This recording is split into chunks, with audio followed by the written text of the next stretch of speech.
Hello everyone! Today we're going to do something a little bit different. I am going to read you a story. Hi, welcome to the Random English Book Club, and today I'm going to read you a short story.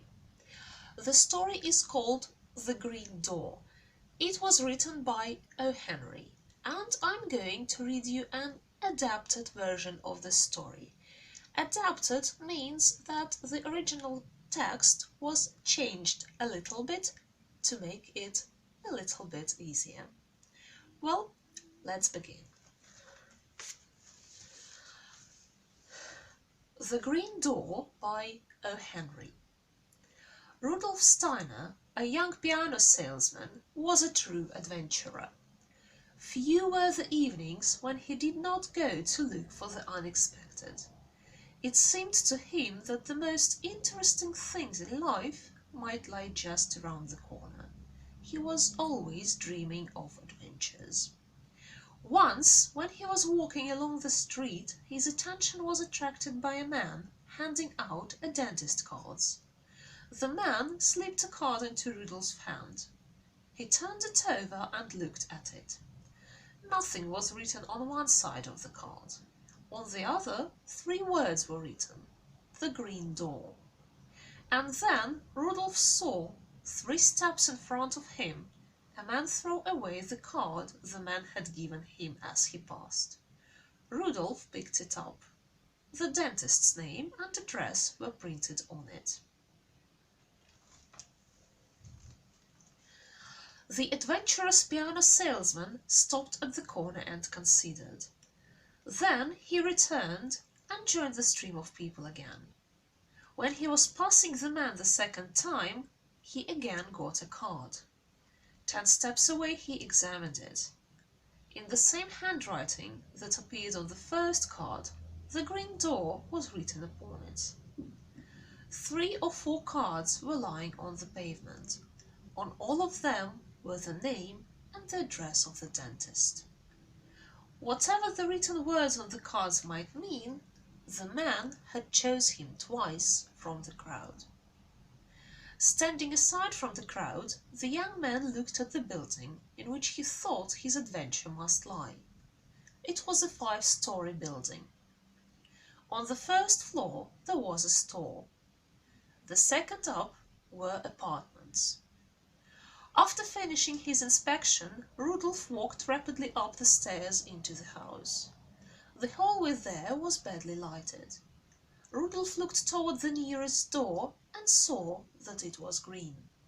He hesitated for a moment. Then he went straight to the green door and knocked on it. The door slowly opened. A girl, not yet 20, stood there. She was very pale, and as it seemed to Rudolph, was about to faint. Rudolph caught her and laid her on the sofa.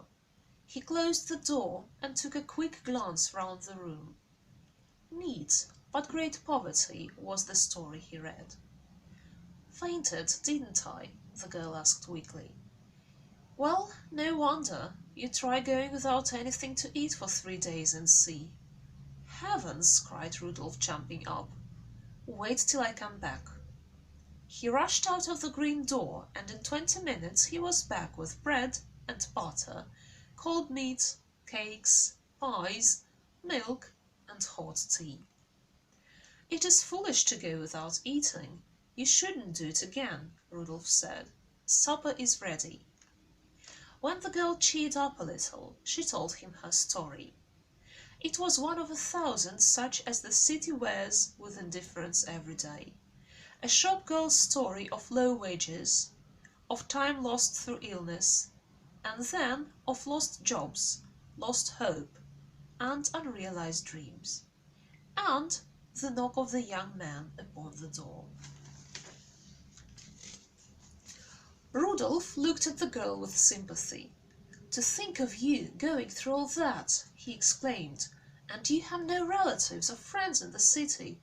"None whatever." "As a matter of fact, I am all alone in the world as well," said Rudolph after a pause. "I'm glad of that," said the girl, and somehow it pleased the young man to hear that she approved of his having no relatives. Then the girl sighed deeply. "I'm awfully sleepy," she said. Rudolph rose and took his hat. "How did it happen that you knocked at my door?" she asked. "One of our piano tuners lives in this house. I knocked at your door by mistake." There was no reason why the girl should not believe him. In the hallway he looked around and discovered to his great surprise that all the doors were green. In the street he met the same man. "Will you tell me why you gave me these cards and what they mean?" he asked. Pointing down the street to the entrance to a theatre with a bright electric sign of its new play, The Green Door, the man told Rudolph that the theatre agent had given him $1 to hand out a few of his cards together with the dentist's. "Still, it was the hand of fate that showed me the way to her," said Rudolph to himself.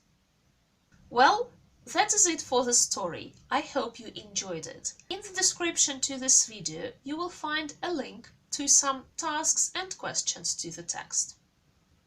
Thank you everyone for watching, liking and commenting, and I will see you around on Sunday.